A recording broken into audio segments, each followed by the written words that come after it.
Ako po si Sofio Embalsado Jr., isang CPA o Certified Public Accountant by Profession at isa pong negosyante for more than 20 years. I got an idea to put up this kind of business na mag-supply ng mga working gears, personal protective equipment. Sa mga umalis ng seaman, coverall, sapatos, goggles, marami pang iba. Mayroon po akong tahian, garments, factory.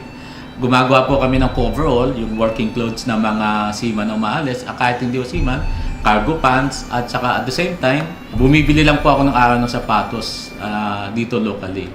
And then, nakipag-deal po ako sa isang Singaporean company and then naging exclusive and authorized distributor ako ng isang brand ng sapatos. Nung lumaki yung market, nagtayo po kami ng factory dito. I own 30% of the company, 30% is owned by our Indonesian friend and Singaporean friend. Currently, ang mga kliyente ko ay mostly from Europe, from Greece. Katulad ng Torm Shipping, isa sa kilalang tanker vessels companies. And then mga Japanese companies like NYK, Mitsui, K-Line, Chihoma at iba pang mga shipping companies. Ngayon sa local naman, kami po ang nagsusupply ng gawa ng mga sasakyan katulad ng Toyota, Toyota Motor Philippines, Honda Cars, Mitsubishi, and Isuzu. Kami din po ang nagsusupply sa nakikita nyo sa tarmac, yung mga nagtatrabaho doon ng mga may reflector at naka-safety shoes. Lufthansa Technic Philippines ay yung gumagawa ng gulong natin dito sa Clark, Yokohama, gumagawa ng mga batteries, Philippine Batteries, Subic Shipyard, Keppel Shipyard. Yan pang ilan lang sa mga kliyente natin dito sa hanap buhay na ito. Sa ngayon, maraming natutulungan itong aking negosyo na about 300 families nagbe-benefit sa hanap buhay na to. Itong negosyo ito hindi lang para sa pamilya ko, sa lahat ng mga bumubuo ng kumpanyang ito. Hindi ko sila tinuturing ng ibang tao, kabilang sila na bumubuo ng aking pangarap na mabigyan ng magandang kinabukasan din ng kanilang pamilya. Sa totoo lang, itong hanap buhay na to, nagbigay ng kaginhawaan sa pamilya ko. Napapag-aaral ko yung mga anak ko sa magaganda eskwelahan. At nakapag-travel din kami ng pamilya, iba-ibang lugar. Dahil sa hanap buhay na to, nagagawa ko yung gusto kong gawin.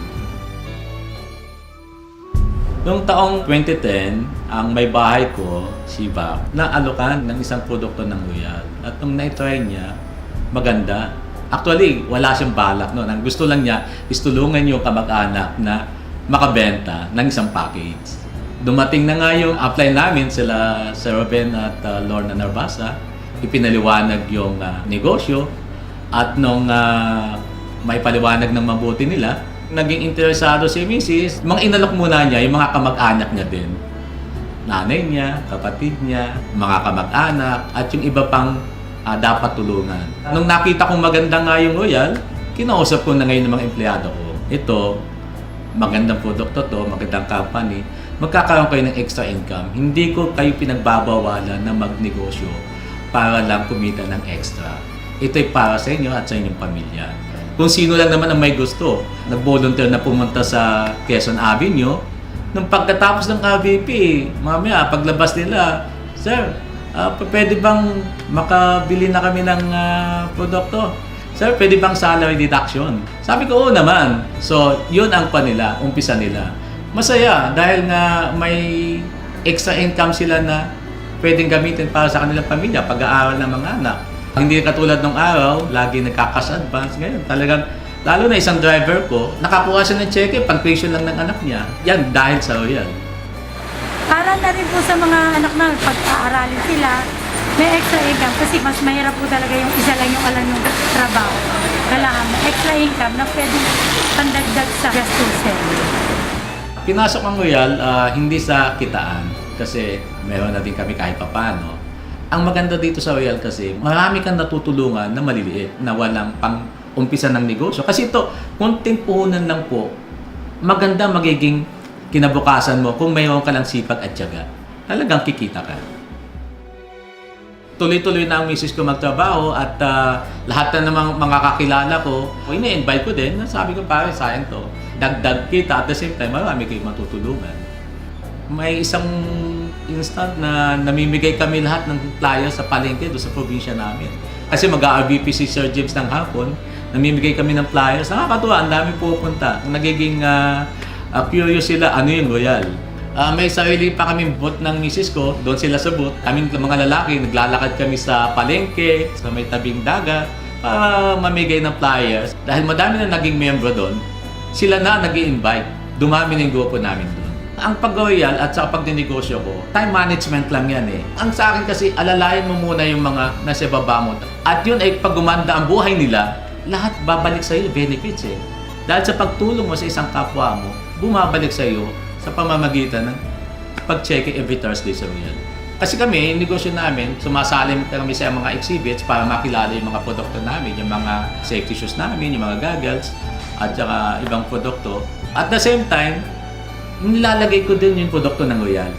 At yung isang empleyado ko, ang trabaho nila, pagkatapos tingnan ng sapatos, pagkapaliwanag ko, siya naman ang nagbibigay ng flyers at pinapaliwanag ang Royal Business Club. Mula noon, ginanaan ng misis ko, in-invite lahat yung mga kagrupo niya, nag-dinner sila sa malapit sa Royal, at yun, tuloy-tuloy na. After 4 months, bigla siyang naging executive circle. Pagbalik namin, kinausap niya lahat ang grupo, nag-suggest ang grupo na, ma'am, baka po pwede, sa halip na pumunta kami ng Quezon Avenue, baka po pwede, dito na lang tayo mag-RVP. Yung building namin dito sa Antipolo, naglagay siya ng isang RVP room, kompleto gamit. At si Sir James doon nag-RVP at yung mga membro dito, nagdadala talaga sila. Yung iba namang taga-ibang lugar, katulad nga ng sa Surigao, pinupuntahan namin bilang suporta. Ano yun na nakakatuwa? Lalo na sa Quezon, ang dami naming na mga kaibigan ko, batchmate ko ng grade school, natuwa sila. Ang karamihan kasi ng mga member namin doon, teachers, at saka sa isang Justice Hall. Hindi madali ang mag-royal kasi kailangan na pagdaanan mo ang umatid ng RVP, ang umatid ng training, umatid ng RDO, kasi libre naman to. At the same time, bilang negosyante, nakakakuha din ako ng pointers na, maganda pala ito. Malaking naitutulong. Actually, na-awardan po ako noong July 25 sa Araneta Coliseum na Executive Circle.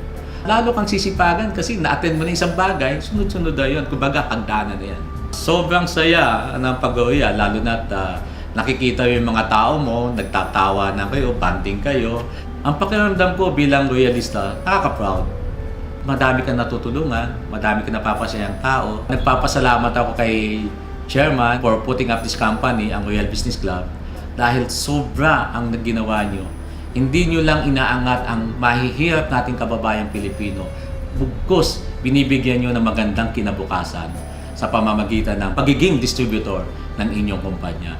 Bilang may-ari po ng aking sariling kumpanya, natutuwa po ako at ang dami niyong natutulungan na kapwa natin Pilipino, naiangat ang kanilang kabuhayan sa pamamagitan ng inyong kumpanyang Royal Business Club. Kaya ako, ang masasabi ko, ako ay isang proud royalista.